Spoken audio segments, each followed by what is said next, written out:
Micro economics and micro economics से जैसे भी हम जब क्वेश्चंस डिस्कस करेंगे तो आप देखोगे कि क्वेश्चंस जो हैं बेसिकली बहुत रिलेटेड होते हैं एक दूसरे से। कई क्वेश्चंस का जो पैटर्न है वो काफ़ी रिपीटेटिव होता है।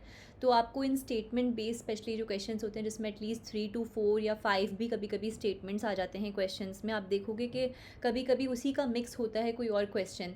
तो इन चीज़ों को प्रैक्टिस करके, जैसे मैं हमेशा अपने हर सेशन में आप लोगों से बोलती हूँ कि प्रीवियस ईयर क्वेश्चन पेपर्स को एटलीस्ट लास्ट 5 to 6 ईयर्स के ज़रूर सॉल्व करिए। तो इससे बेसिकली आपकी प्रैक्टिस होगी और एग्ज़ाम में आप कुछ स्टेटमेंट्स को देख के रिकॉल कर पाओगे और इजीली करेक्ट आंसर चूज़ कर पाओगे।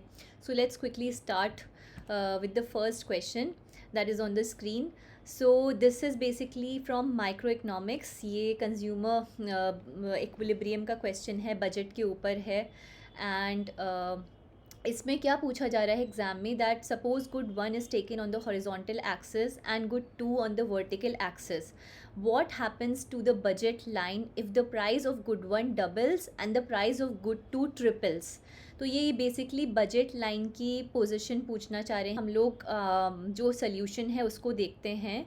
इस क्वेश्चन का आंसर है that the budget line becomes flatter. Now how does this budget line becomes flatter, इसको देखते हैं। इसको एक एग्जाम्पल के थ्रू मैंने आप लोगों को समझाने की कोशिश करी है कि सपोज़ आप मान लीजिए जिसमें इस क्वेश्चन में एक बेसिकली 2 गुड्स के प्राइजेस की बात हो रही है कि अगर एक का प्राइस डबल हो रहा है तो क्या होगा और दूसरे का प्राइस ट्रिपल हो रहा है तो क्या होगा। सो इनिशियली हम ये अज्यूम करके चल रहे हैं कि जो प्राइस है पहले गुड का जो हॉरिजॉन्टल एक्सिस पे है उसका प्राइस इनिशियली 10 रुपीज़ है और जो दूसरा गुड है उसका जो प्राइस है वो 20 रुपीज़ है।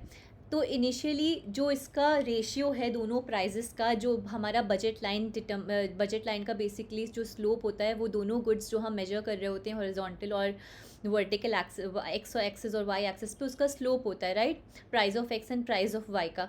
तो जब हम इसका price of x and price of y का रेशियो कैलकुलेट करते हैं तो हमें इसका जो आंसर है वो कितना मिलता है, -0.5, राइट। अब इसको समझने के लिए ये एज्यूम करके चलिए कि जैसे कि क्वेश्चन बोल रहा है कि प्राइस जो हॉरिजॉन्टल एक्सिस पे है गुड उसका डबल हो रहा है, तो 10 से वो हो गया 20, और जो दूसरा है जिसको हम वाई एक्सिस पे ले रहे हैं उसका प्राइस ट्रिपल हो गया, यानी 60 हो गया 20 से। तो अब जब हम प्राइस रेशियोज़ दोनों का कैलकुलेट करेंगे तो हमें इसका आंसर मिलेगा ये -0.33। अब इसमें क्या हो रहा है, इसमें आपको क्या याद करना है बेसिकली आपके एग्ज़ाम पॉइंट ऑफ व्यू से, कि अगर जिस गुड का आप जिस गुड का आप बजट लाइन जब आप देख रहे हो और जो गुड आपका हॉरिजॉन्टल एक्सिस पे है, अगर उसका प्राइस P2 से ज़्यादा बढ़ रहा है तो बजट लाइन जो है वो स्टीप होगा, और अगर आपका वाइस वर्सा सिचुएशन है तो बजट लाइन जो है, अगर ऑपोजिट सिचुएशन है तो budget line will be flatter, ठीक है ना। तो इस केस में हमारा करेक्ट ऑप्शन क्या आया निकल के, that the budget line becomes flatter. तो ये आपको एग्ज़ाम पॉइंट ऑफ व्यू से इस तरीके से ये दो जो पॉइंट्स मैंने दिए हैं नीचे ये याद रखने हैं ताकि आपके लिए ये ईजी हो आंसर करना अगर इस टाइप का क्वेश्चन बन के एग्ज़ाम में आता है। फिर उसके बाद कल ही हमने जो नेक्स्ट क्वेश्चन है वो एक उस टॉपिक पे जो हमने कल ही अपने क्लास में कवर किया था, पैरेटो ऑप्टिमैलिटी का। So let's read out this question, which of the following is not true in the case of the second theorem of welfare economics?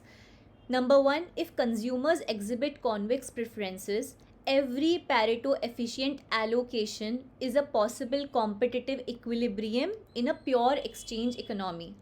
Number 2 is, in an economy involving production, the convexity of production sets ensures that a Pareto efficient allocation can be achieved as a market equilibrium. Number 3, it holds when there are increasing returns to scale. And number 4, it implies that in the market system, the allocative role and the distributive role can be separated from each other. क्या होगा इसका correct answer? Ma'am 4, ठीक है, सबसे पहले हम recall करते हैं कि हमने कल क्लास में आपको क्या समझाया था, ठीक है। तो सबसे जो जनरल पैरेटो ऑप्टिमैलिटी की कंडीशन है जिसको हम first theorem of welfare economics बोलते हैं, वो ये है कि nobody can be made better off without making someone else worse off. ये मैंने आपको बताया था कल कि ये इनकी मेन कंडीशन होती है जिसको हम पैरेटो एफिशिएंसी बोलते हैं। और इसमें ऑब्वियसली ये है इनकी जो एक बहुत बड़ा एजम्पशन है, एक जो मेजर एजम्पशन है वो ये कि यहाँ पे परफेक्ट कंपटीशन प्रिवेल कर रहा होता है ऐसे मार्केट्स में। वहाँ पे ये कंडीशन जो है अचीवेबल होती है कि यानी मान लीजिए कि 100 ऑरेंजेस हैं किसी के पास, कि कोई पर्सन, मेरे पास 100 ऑरेंजेस हैं और सुखमन के पास 100 एप्पल्स हैं, और हम दोनों एक ऐसे पॉइंट पे आपस में एक दूसरे से एक्सचेंज करके अपने ऑरेंजेस एंड एप्पल्स ऐसे एक्सचेंज कर रहे हैं कि अब फाइनली हमारे इससे आगे हमारे पास कोई ऑप्शन नहीं है कि हम अगर एक में अपना जैसे ऑरेंज का और कंजम्पशन बढ़ाना चाहूँ तो that won't be possible without making someone worse off in her position, right. तो इसको बोलते हैं first theorem of welfare economics, जिसको हम पैरेटो एफिशिएंसी या पैरेटो ऑप्टिमैलिटी के नाम से जानते हैं। और हमने कल 3 टाइप के एफिशिएंसीज़ पढ़े थे जिसमें हमने ये समझा था कि इसमें जो मेन कंडीशंस है वो ये हैं कि अगर हम कंज्यूमर लेवल पे बात करें तो MRS marginal rate of substitution of consumer A must be equal to the marginal rate of substitution of consumer B, ठीक है। तो हमने उसका इंडिफरेंस कर्व का पूरा एजवर्थ बॉक्स का डायग्राम देखा था जिसमें मैंने आपको ये कंडीशन दिखाई थी कि कैसे फुलफिल होती है। दूसरे में जब हम प्रोडक्शन के लेवल पे बात करते हैं तो एक प्रोड्यूसर जो प्रोड्यूस कर रहा है उसका marginal rate of technical substitution दूसरे प्रोड्यूसर के marginal rate of technical substitution से इक्वल होना चाहिए, या दो गुड्स का MRTS जो है इक्वल होना चाहिए। और फिर उसके बाद हमने पढ़ा था कि इन जनरल जो मार्केट में इन अगर हम ये कंडीशंस अचीव कर रहे हैं तो इन जनरल ऐसे कॉम्पिटिटिव मार्केट्स में फाइनली पूरा मार्केट इक्विलिब्रियम पे आ सकता है कंज्यूमर एंड प्रोड्यूसर्स के लेवल पे, ठीक है ना। अब इसमें इस क्वेश्चन में बेसिकली फोकस आ रहा है second theorem of welfare economics पे। अब second theorem of welfare economics क्या है? Second theorem of welfare economics basically ये बोलता है कि अगर इस तरीके के एफिशिएंट आउटकम्स एक परफेक्टली कॉम्पिटिटिव मार्केट में अचीव हो रहे हैं जहां MRS of consumers is equal to the MRTS, तो इसमें क्या पॉसिबिलिटी है कि हम लोग इसको एक रीडिस्ट्रीब्यूशन ऑफ फैक्टर्स या रिसोर्सेज के बाद भी अचीव कर सकते हैं। तो इसको आप एक सिंपल एग्जांपल से समझ सकते हो कि मान लीजिए एक सोसाइटी में जो रिच सेक्शन है सोसाइटी का, उनका जो इनकम है वो 1 लाख पर मंथ है, ठीक है ना। और जो दूसरा सेक्शन है, जो पुअर सेक्शन है हमारी सोसाइटी का, उसका जो पर मंथ इनकम है वो 20,000 रुपीज़ है, ठीक है।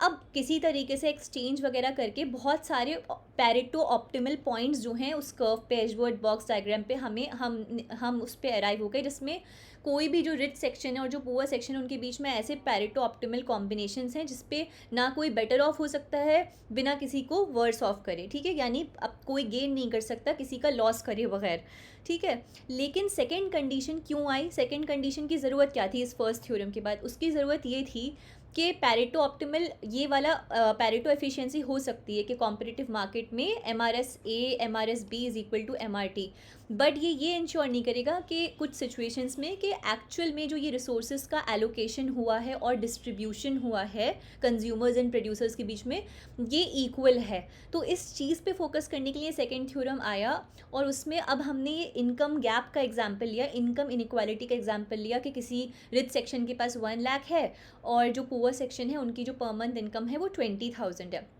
अब गवर्नमेंट क्या करेगी? गवर्नमेंट अपने इंटरफेरेंस के थ्रू, किसी पॉलिसी के थ्रू, मान लीजिए गवर्नमेंट ने एक ऐसा टैक्सेशन सिस्टम लगाया जिसमें जो रिच क्लास है उनसे इनकम उनके इनकम का एक सर्टेन अमाउंट निकाल के टैक्स के थ्रू पुअर लोगों में डिस्ट्रीब्यूट करना शुरू किया ताकि दोनों की जो क्लासेस हैं, दोनों रिच क्लास भी है और जो पुअर क्लास भी है, उन दोनों की इनकम में इक्वालिटी आ जाए। यानी 50,000 वो लोग अर्न करें रिच क्लास वाले और पुअर क्लास वाले भी 50,000 अर्न करें।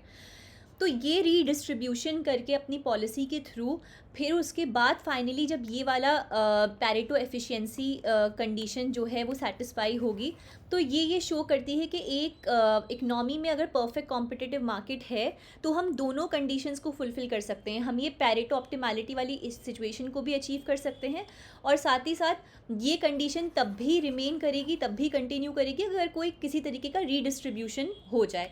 सो बेसिकली ये बहुत ईजी वे में मैंने आपको बताया कि ये दो थ्योरम्स की क्या रेलेवेंस है और क्या ये क्या कहते हैं।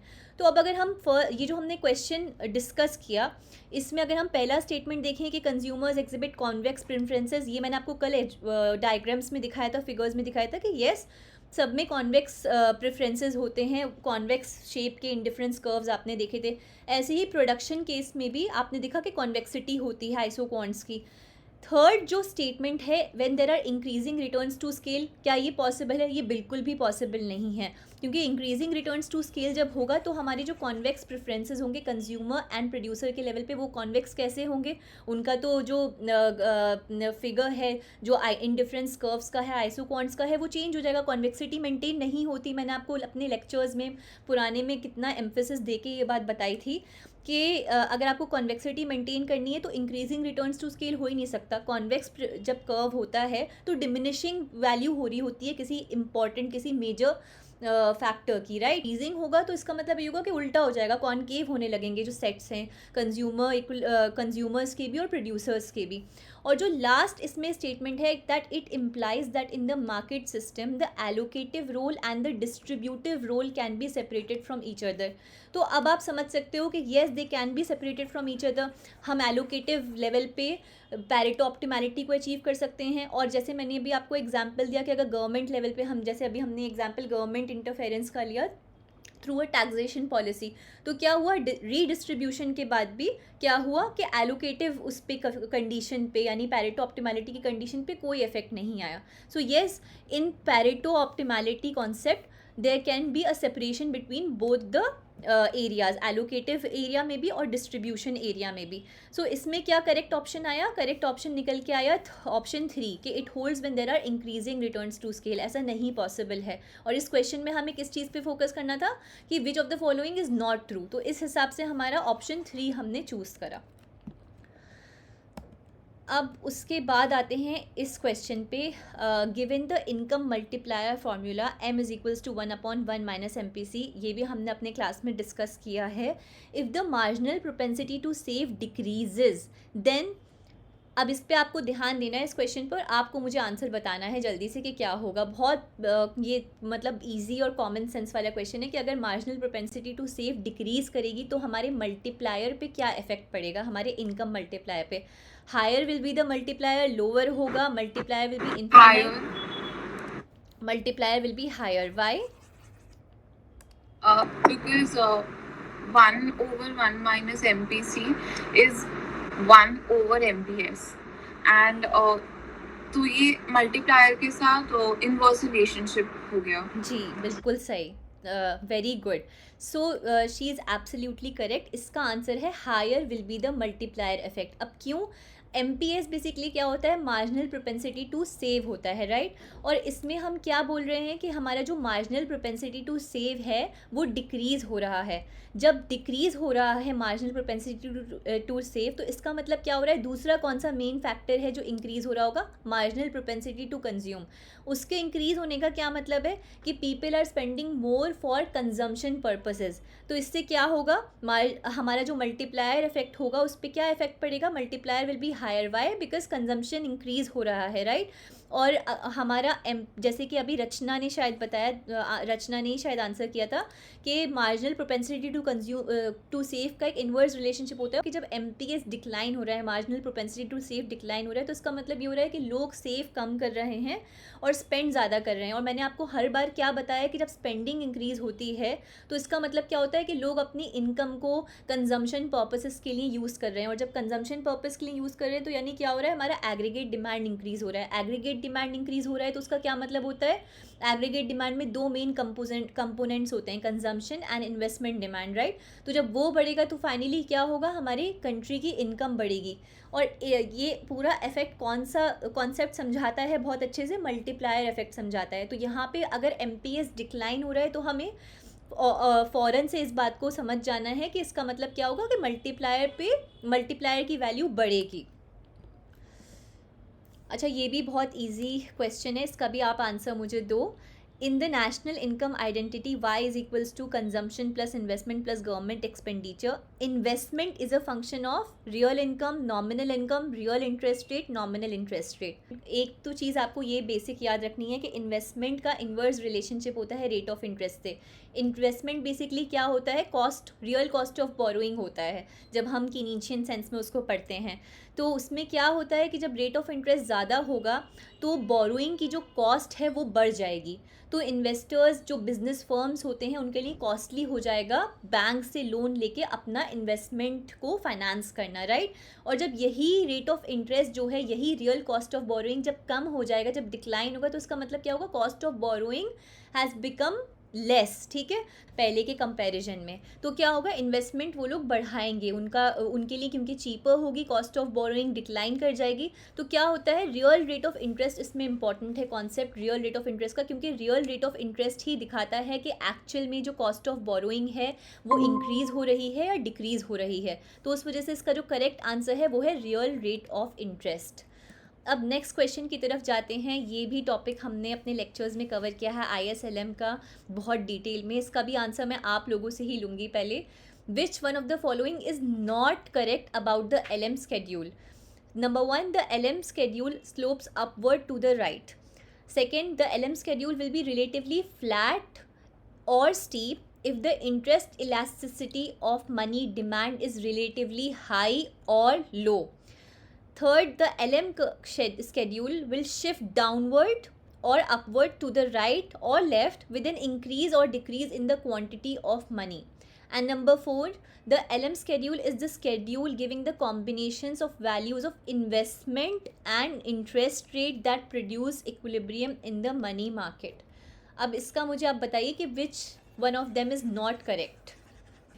अगर आप ध्यान से पढ़ोगे तो आपको समझ में आ जाएगा कि क्या आंसर है। ओके, तो पहले वाले से स्टार्ट करते हैं, ठीक है। LM schedule slopes upward to the right, ये करेक्ट है या रॉन्ग है, ये बताइए। Ma'am, this is correct. Okay, अब आप लोगों को कन्फ्यूजन किस में हो रहा है, point number 2 and point number 3 and point number 4 में हो रहा है, या 2 एंड 3 में, किस में ज़्यादा हो रहा है? 2 and 3, ma'am. 2 एंड 3 में हो रहा है, 4 में नहीं हो रहा है। इसमें LM curve slopes upward to the right, बिल्कुल सही बात है ना, यही कर्व है, हमने यही इसको ही स्टडी किया था, ये मैंने अपनी PPT में से ही लिया है। और इसमें हम बेसिकली क्या देख रहे हैं कि अगर मनी सप्लाई इंक्रीज़ होगा तो LM कर्व पे क्या इम्पैक्ट पड़ेगा। सो LM कर्व, जब मनी सप्लाई इंक्रीज़ होगा obviously LM curve downward shift होगा टू द राइट, और अगर डिक्रीज़ होगा तो लेफ्टवर्ड शिफ्ट होगा। तो ये तो दोनों बातें जो पॉइंट्स में हैं ये सही हैं। अब हम एक एक करके वो वाले कॉन्सेप्ट्स को पढ़ते हैं जिसमें आपको कन्फ्यूजन है। सो बेसिकली पॉइंट नंबर 2 बोला, the LM schedule will be relatively flat if the interest elasticity of money demand is relatively high or low, ठीक है। फ्लैट LM कर्व है अगर interest elasticity of money demand is high, है ना। तो flat LM curve को पहले ले लेते हैं इधर, ठीक है। ये है हमारा फ्लैट या हॉरिजॉन्टल LM कर्व। अब ये सिचुएशन आपको कुछ याद दिला रही है, एक बहुत इंपॉर्टेंट कॉन्सेप्ट है जो इससे रिलेटेड मैंने आपको पढ़ाया था। लिक्विडिटी ट्रैप याद है? Yes, ma'am. Yes, ma'am. है ना, लिक्विडिटी ट्रैप पढ़ाया था जिसमें LM कर्व जो है हमारा फ्लैट हो जाता है जब interest elasticity of money demand बहुत हाई होती है। क्यों हाई होती है? बिकॉज जब हमारा LM कर्व हॉरिजॉन्टल होता है या फ्लैट होता है तो चाहे कोई भी चेंज हो जाए, लोगों का जो मनी डिमांड है, जो डिमांड फॉर मनी है टू होल्ड कैश बैलेंसेस, वो जो है वो इतनी होती है कि चाहे रेट ऑफ इंटरेस्ट में कितना भी चेंज हो जाए, वो लोग अपने हाथ में ही कैश को रख के रखेंगे, चाहे कुछ भी हो जाए, चाहे मनी सप्लाई बढ़ जाए या कोई ऐसा सिनेरियो आ जाए कि लोगों का ये एक्सपेक्टेशन है कि हमारा जो फ्यूचर में बॉन्ड प्राइजेस हैं वो ऐसे होंगे कि हमें फ़ायदा होगा इन्वेस्ट करने से, या ये हो जाए कि रेट ऑफ इंटरेस्ट बढ़ा दें थोड़ा, कि ये हो कि लोगों को ये लगने लगे, गवर्नमेंट को ये लगे कि रेट ऑफ इंटरेस्ट बढ़ा देते हैं रिजर्व बैंक ऑफ इंडिया की हेल्प से, ताकि लोग सेव करना ज़्यादा शुरू कर दें और कैश को होल्ड करना बंद कर दें। लेकिन LM कर्व जब हॉरिजॉन्टल रेंज में होता है, जिसको हम कीनीशियन रेंज बोलते हैं, मैंने आपको बताया था, तो उसमें क्या होता है बेसिकली कि जब गवर्नमेंट अपना, जब रेट ऑफ इंटरेस्ट ऐसा हो और हमारा LM कर्व उसके अगेंस्ट हॉरिजॉन्टल हो और लिक्विडिटी ट्रैप की सिचुएशन हो, तो उसमें अगर रेट ऑफ इंटरेस्ट चेंज भी हो जाए तो भी लोग अपना मनी बैलेंस जो है, अपना कैश बैलेंसेस जो है उसको ही हाथ में रखना प्रेफर करेंगे। 1000 से 1500 रुपये हो जाए मनी सप्लाई, मान लीजिए एक सिंपल एग्जाम के लिए कि गवर्नमेंट ऐसी पॉलिसीज़ इंप्लीमेंट करती है जिससे 1000 रुपीज़ से 1500 रुपीज़ की मनी सप्लाई बढ़ जाती है। उस केस में भी इन्वेस्टर्स का पेसिमिस्टिक बिहेवियर होगा। इन्वेस्टर्स को ये लगेगा कि आगे जाके भी हम अगर हम फर्दर इन्वेस्टमेंट भी करते हैं अपना स्केल को, अपना प्रोडक्शन स्केल को एक्सपैंड भी करते हैं, तो भी इकनॉमी में इतना ज़्यादा कंडीशंस ऐसी हैं कि हमें कोई प्रॉफिट नहीं होगा, हमारे पास कोई रिटर्न वापस नहीं आएगा, तो वो इन्वेस्टमेंट करने के लिए इंटरेस्टेड नहीं होंगे। और कंज्यूमर्स को ये लगेगा कि इन फ्यूचर जो है रेट ऑफ इंटरेस्ट इस तरीके से बढ़ेगा कि हमें आगे जाके ज़्यादा फ़ायदा होगा। तो हर किसी की प्रेफरेंस ये होगी कि इस वक्त इकोनॉमिक सिचुएशन ऐसी है कि हम चाहे कोई भी पॉलिसी हो, हम कैश ही हाथ में रखेंगे, चाहे कितना ही मनी सप्लाई इकनॉमी में आ जाए या रेट ऑफ इंटरेस्ट कितना ही वो हो जाए, ऊपर नीचे हो जाए। तो उस केस की उस सिचुएशन को क्या कहते हैं, लिक्विडिटी ट्रैप सिचुएशन बोलते हैं, जब LM कर्व जो होता है आपका हॉरिजॉन्टल शेप का होता है, और उस केस में क्या होता है, interest elasticity of money demand is high, ठीक है ना। So it will be flat. और दूसरे सिचुएशन में आप समझ सकते हो कि it will be steep when it is low. अब देखते हैं थर्ड स्टेटमेंट को, जिसमें आप कंफ्यूज हो रहे थे कि LM curve will shift, LM schedule will shift downward rightward when money supply increases and upward leftward when money supply decreases. ये अभी हमने फिगर में जो सबसे पहले मैंने आपसे डिस्कस किया, इस वाले में ये आप देख सकते हो कि बिल्कुल ये सही है, ये ऐसे ही हो रहा है कि राइटवर्ड शिफ्ट हो रहा है जब मनी सप्लाई बढ़ रही है, लेफ्टवर्ड शिफ्ट हो रहा है जब मनी सप्लाई डिक्रीज हो रही है, बिल्कुल सही बात है, ठीक है।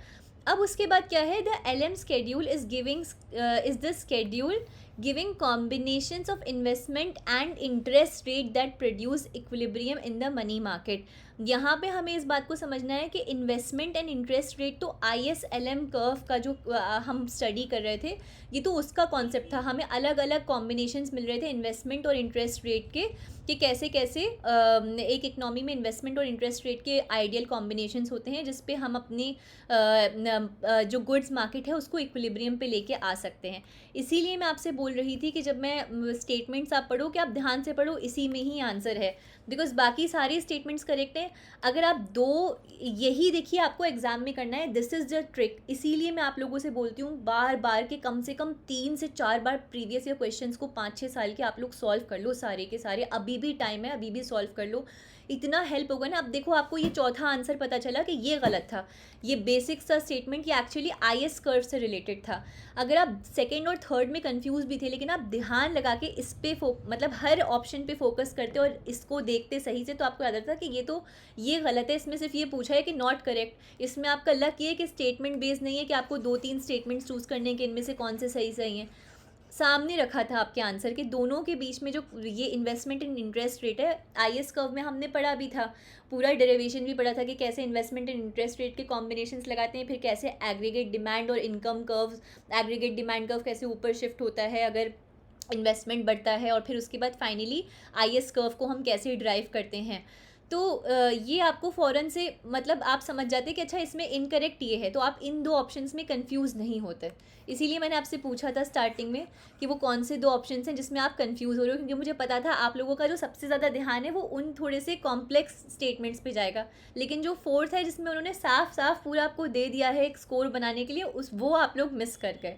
तो यही बेटा आपको ना एग्ज़ाम में अच्छे से ध्यान रखना है इन्हीं चीज़ों का। कभी कभी आप क्वेश्चन मुश्किल ज़रूर होता है, बट उसमें कोई ना कोई ऐसी एक बेसिक ईजी सी चीज़ होती है जिसको आप अगर ध्यान दे लो तो आप उस क्वेश्चन को अच्छे से मतलब करेक्टली आप उसको आंसर कर सकते हो। अच्छा, अब हम बात करते हैं दूसरे क्वेश्चन की। In the extreme case of liquidity trap, number 1 there will be tendency to buy bonds, investment करने की टेंडेंसी होगी। Number 2 most of the investors will show bearish behaviour यानी pessimistic behaviour. Number 3 cash will be less preferred. Number 4 price of the bond will be low. अब इसका answer आप लोग बता दो मुझे एकदम सही से कि क्या हो सकता है। ये तो बहुत ईजी है। हमने लिक्विडिटी ट्रैप के बारे में डिस्कस किया है, जहाँ मैंने आपको बताया था कि लोग कैश होल्ड करना प्रेफर करते हैं, इन्वेस्टमेंट करना प्रेफर नहीं करते क्योंकि पेसिमिस्टिक एटीट्यूड होता है। और Ma'am, 2. Very good, that is correct. So in most of the investors will show pessimistic behaviour, correct. ये हम ऑलरेडी डिस्कस कर चुके हैं कि लिक्विडिटी ट्रैप एक ऐसी सिचुएशन है जहाँ पे कैश जो है उसको लोग प्रेफर करेंगे, तो ये करेक्ट नहीं हो सकता, ठीक है। Price of the bond will be low, ये भी नहीं करेक्ट हो सकता।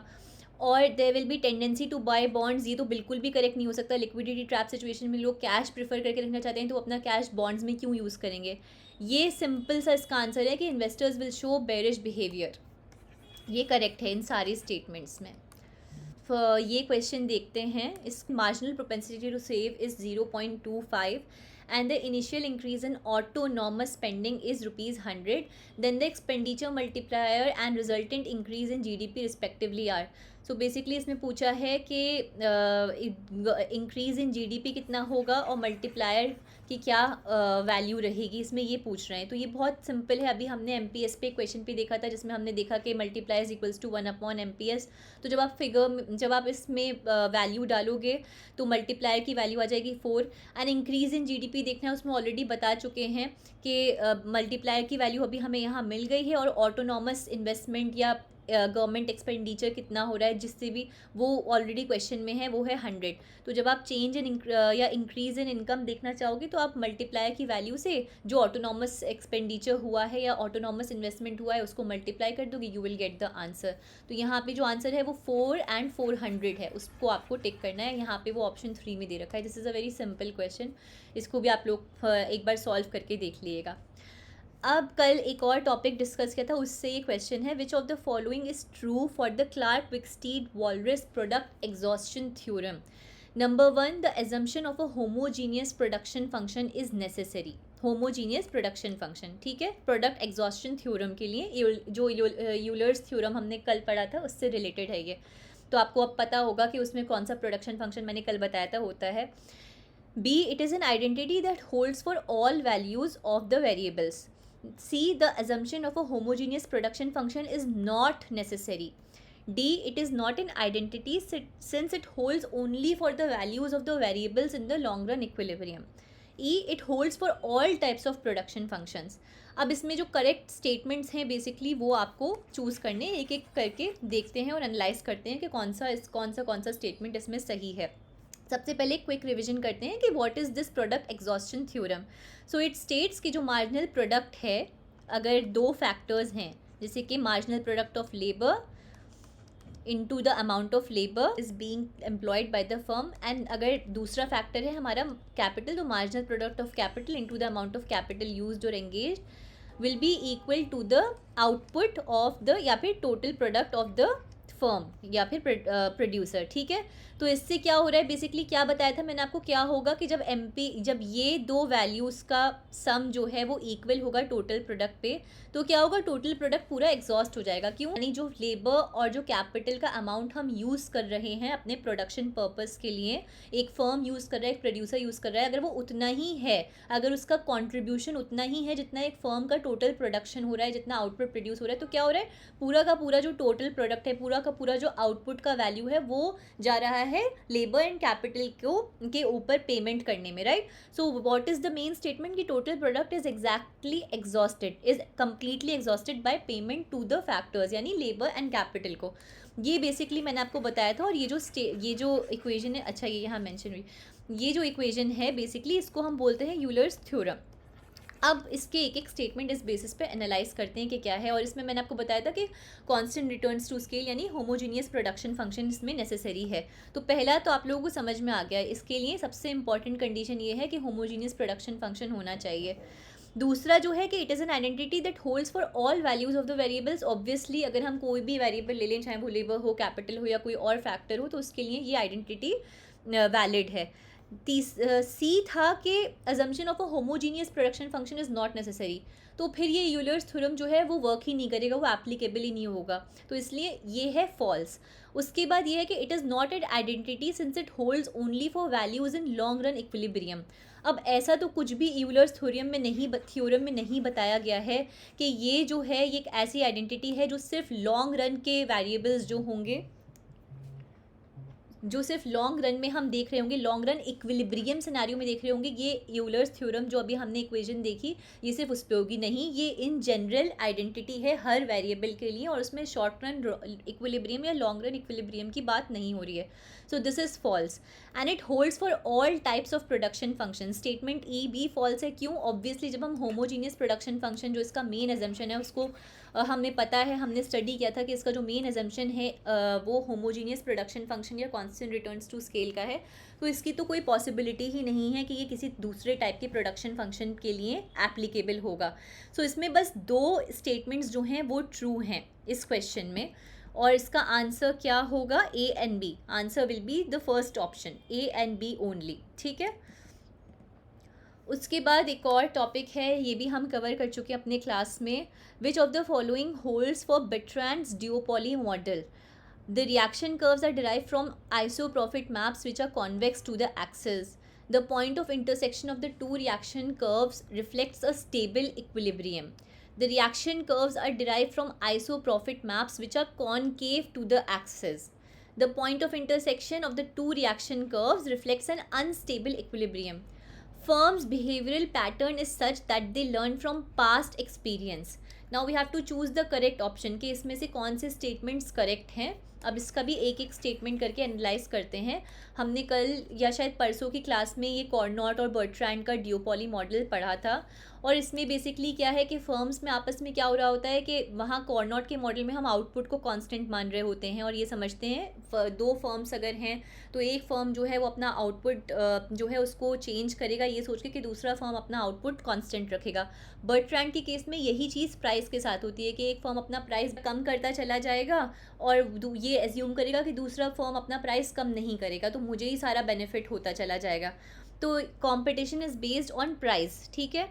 And reaction curves come from convex isoprofit curves. ये भी बिल्कुल सही है कि अलग अलग आइसोप्रॉफिट कर्व्स होते हैं, अलग अलग कॉम्बिनेशन से एक फर्म लेबर और कैपिटल का कितना यूज़ कर रहा है जिसपे उसको सेम लेवल का प्रॉफिट हो रहा है एक आइसोप्रॉफिट कर्व पे.